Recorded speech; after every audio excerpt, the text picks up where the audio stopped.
السلام علیکم ورحمۃ اللہ تعالی وبرکاتہ۔ ہمارا یہ جو سیریز چل رہا ہے جامع الوقف کے سوالات کے جوابات کا ویڈیو ڈال رہا ہوں۔ آج ہمارا یہاں جو ہے 7واں سبق کا یہ سوال ہے، اس کو انشاءاللہ تبارک و تعالی ہم حل کریں گے۔ تو پہلا سوال آ رہا ہے، آیت کے بعد علامات وقف واقع ہو تو کس پر ٹھہرنا چاہیے؟ اس کا جواب یہ ہوگا کہ آیت کے بعد علامات وقف ہو تو سنت کی اتباع کرتے ہوئے آیت پر ٹھہرنا زیادہ بہتر ہے۔ بات سمجھ میں آ گئی؟ دوسرا سوال کیا جا رہا ہے، یہ کیا ہے؟ میم اور طا کا حکماً فرق بیان کرو۔ میم اور طا کا حکماً فرق بیان کرو، ان پر وقف نہ کرنے میں کیا حرج ہے؟ کیا پہلے حکماً ان کا فرق بیان کرو، پھر ان پر وقف نہ کرنے میں کیا حرج ہوگا؟ تو دیکھیے، میم کا حکم تو یہ ہے کہ اس پر وصل کرنے سے قباحت لازم آتی ہے۔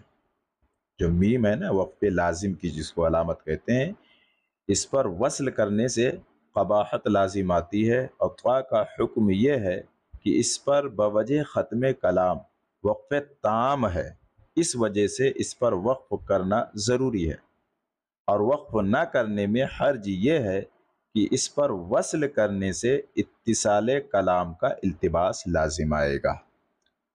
تیسرا سوال کیا جا رہا ہے کہ زا، صاد، قاف، قف، سل، سلا میں ہر ایک کا حکماً فرق بیان کرو۔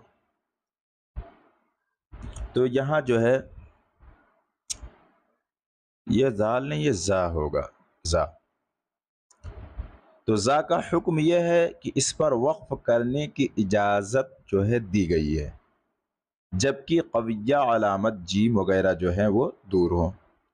صاد، یہ جو ہے دوسرا، صاد کا حکم یہ ہے کہ یہاں بوجہ ضرورت وقف کرنے کی اجازت جو ہے دی گئی ہے۔ اور قاف، اس کے بعد جو ہے قاف کا حکم یہ ہے کہ اس پر اگر وصل کیا جائے تو کوئی مضائقہ نہیں، کیونکہ وہ اکثر کے نزدیک وقف ضعیف ہے، اور اس پر وقف کیا جائے تو بھی کوئی حرج نہیں، کیونکہ وہ بعض کے نزدیک کیا ہے؟ وقف حسن ہے۔ بات سمجھ میں آ گئی؟ آگے یہ ہے قف، جس کے بارے میں سبق کے درمیان میں بتایا گیا کہ یہ قد یوقف کا مخفف ہے۔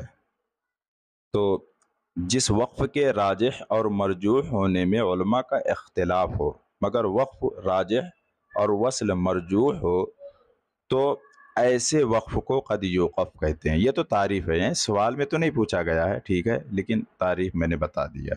اب اس کا جواب کیا ہوگا؟ اس کا حکم یہ ہے کہ بعض علماء یہ قف پر وقف کو راجح اور مستحب قرار دیتے ہیں، اور وصل کو مرجوح اور غیر مستحب تصور کرتے ہیں اس کا، قف کا۔ اور سل کے تعلق سے بھی بتایا جا چکا کہ جس وقف کے راجح اور مرجوح ہونے میں علماء کا اختلاف ہو، مگر وصل راجح اور وقف مرجوح ہو، تو ایسے وقف کو قد یوصل کہتے ہیں۔ یہ بھی تعریف ہی ہوئی ہے نا، اس کا حکم نہیں ہوا، کیونکہ حکماً کیا بولتے ہیں ان کو بیان کرنا ہے، تو ان کا حکم یہ ہوگا کہ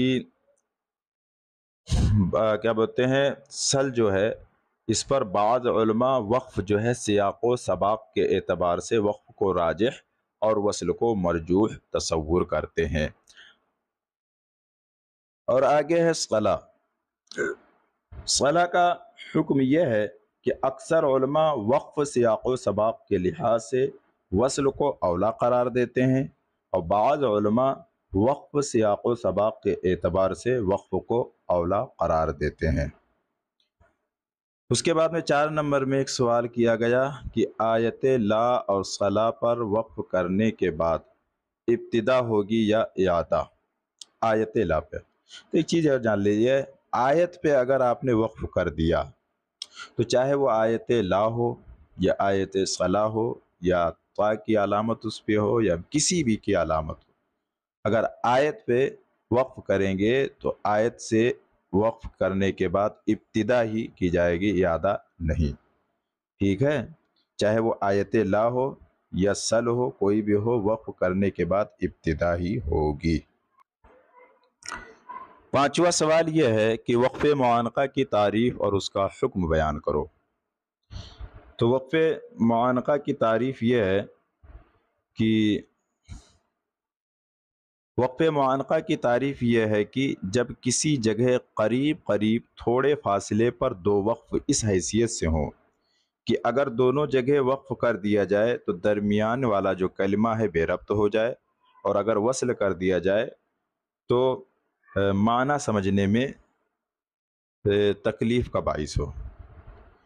اس کا حکم ہی یہی ہے کہ دونوں جگہ نہ کیا بولتے ہیں وقف کیا جائے اور نہ ہی وصل کیا جائے، بلکہ وصل اول وقف ثانی یا وقف اول وصل ثانی کرنا چاہیے، جیسا کہ سبق کے درمیان میں بھی بتایا جا چکا ہے۔ السلام علیکم۔